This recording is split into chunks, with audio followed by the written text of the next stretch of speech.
Saya rasa jika kita dijajah secara fisik, kita tak akan menang. Karena moral dan nasionalismenya rendah. Cuma menang nyali, tapi gampang diperalat.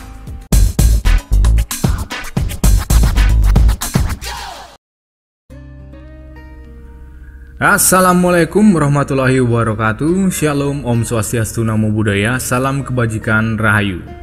Terima kasih sudah mau bergabung. Kembali lagi di Opini Ngawur. Kali ini saya akan bidik soal pendidikan di negeri ini yang stagnan alias jalan di tempat. Sudah 7 era presiden, tidak ada kurikulum pendidikan dan sistem pendidikan kita yang mampu mengutamakan mindset kejujuran dan rasa nasionalisme menjadi nomor 1. Jadi presiden kok ya tak paham ya, apa itu yang namanya pondasi sebuah bangsa. Pondasi suatu bangsa itu sumber daya manusianya, bukan undang-undang, peraturan, landasan hukum, dan tetek bengek yang dibuat untuk dilanggar. Ini dari pertama negara dibikin, kayaknya fokus sama aturan mulu. Percuma aturan sesempurna apapun itu, pasti tetap ada pelanggaran. Jadi intinya apa?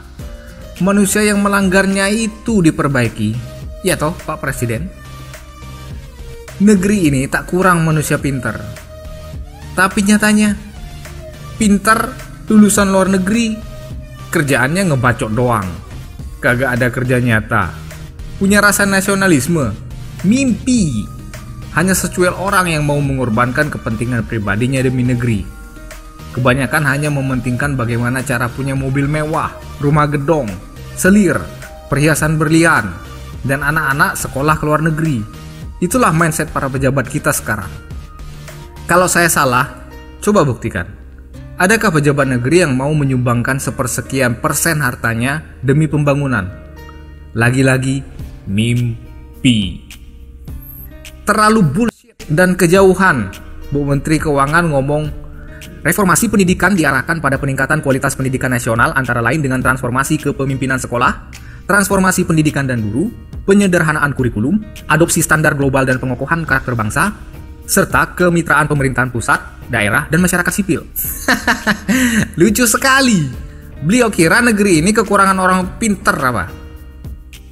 It's okay, rata-rata PISA kita turun. Karena Anda kurang beruntung saja punya Mendikbud yang kayak kemarin. Masalah PISA itu bisa diperbaiki kok. Tergantung Mendikbudnya itu siapa. Saya percaya sama generasi kita. Otaknya itu keren-keren. Banyak kok yang berprestasi dalam olimpiade internasional. Lalu, setelah itu mereka kerjanya di mana? Ya di luar negeri sono. Mereka kagak cinta negeri ini. Apalagi koruptor. Kurang pintar apalagi mereka. Negara juga bisa kena tipu.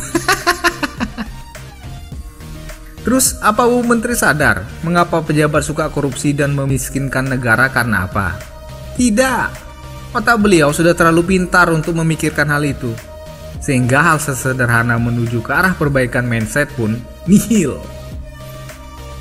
Sadarlah wahai Bu Menteri. Hingga puluhan Menteri Keuangan ke depan, masalahnya akan tetap sama jika masalahnya ada di moral yang korup. Kemudian apa tadi? Pengokohan karakter bangsa. Apa itu? Masih satu jenis sama pendidikan karakter ya? K13. Sudah berapa tahun itu berjalan? Coba hitung. Sudah berapa mayat guru dan siswa setelah itu? Pendidikan karakter itu nol besar. Sudahlah, hentikan saja. Sudah banyak menghabiskan kertas, menghabiskan waktu guru buat administrasi. Poinnya useless. Menurut hemat saya, ubah kurikulum itu lebih fokus ke arah nasionalisme. Tapi bukan P4 dan BP7. P4 dan BP7 zaman Orde Baru itu sampah. Kita tak kekurangan pejabat korup setelah belajar P4 dan BP7. Jadi bukan itu yang saya maksud.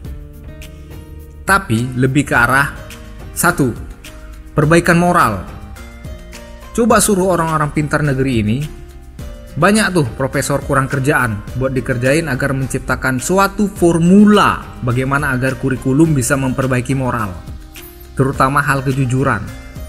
Kalau bisa, tambah bidang studi kejujuran pada pelajaran sekolah. Karena pejabat negeri ini yang paling riskannya adalah mengenai kejujurannya. Kedua, gembleng mereka layaknya TNI untuk rela mati demi bangsa.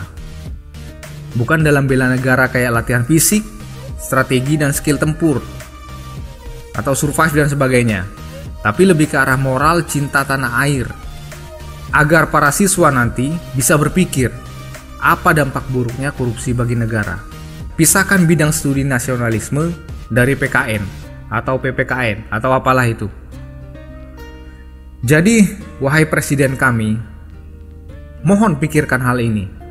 Percuma Anda bangun infrastruktur yang megah, tapi nantinya untuk dihancurkan anak cucu saat mereka mudah diadu domba karena tidak ada rasa nasionalisme plus dikorupsi.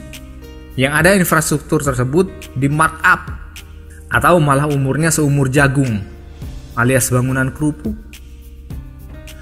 Mohon disadari, pondasi kebangsaan kita dari dulunya memang sudah lemah.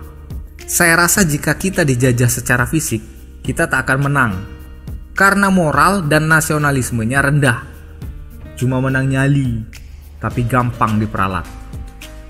Cobalah dari sekarang untuk mulai membangun rasa cinta tanah air yang tinggi, plus kejujuran. Mohon itu dijadikan prioritas. Niscaya 20 tahun ke depan, cucu Anda lah yang akan merasakan kejayaan Nusantara. Mungkin hanya itu yang dapat saya sampaikan kali ini. Maaf jika kasar. Terima kasih. Wassalamualaikum warahmatullahi wabarakatuh. Shalom, Om Swastiastu, Namo Buddhaya.